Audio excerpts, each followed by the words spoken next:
is confronted, we're finding that conflict literally being pulling out a gun and being able to resolve it with a gun.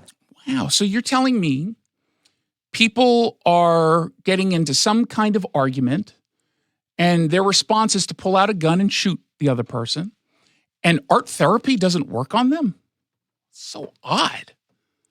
Weird. You would think that music therapy at least would work. Getting together in groups where community leaders claim that the criminal is actually the victim of a system of oppression perpetuated by white supremacy culture, blah, blah, blah, blah, blah.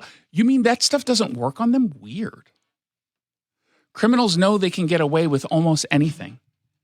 And so that's exactly how they act. That's why we see, in some instances, just brazen crime, sometimes in the middle of the day, in broad daylight.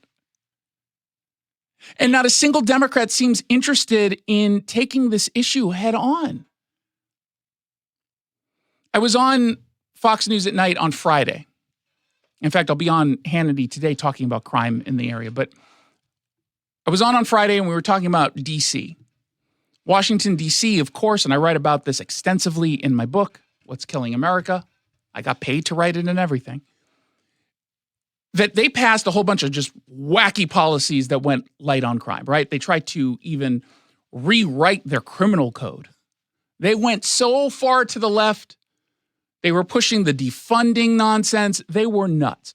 And unsurprisingly, crime exploded. And so now they're trying to walk everything back. And they're trying to get tough on crime. And there was a quote, I can't remember if it was from the mayor, Muriel Bowser, because I read it.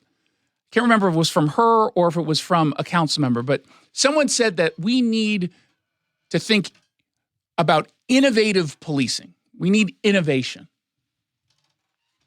And I would argue we don't need innovation. We need to quite literally do what we were doing just a few years ago when we didn't have this crime crisis. We had for a very long time, since the 80s, with the exception of a little bit of a spike in the mid-90s, violent crime going down. What were we doing? Were we innovative? No, we really weren't. We didn't need to be. What we decided to do was take crime seriously. That's it. What does that mean? It means we arrest bad guys, we prosecute, we put them in jail. That's what it means.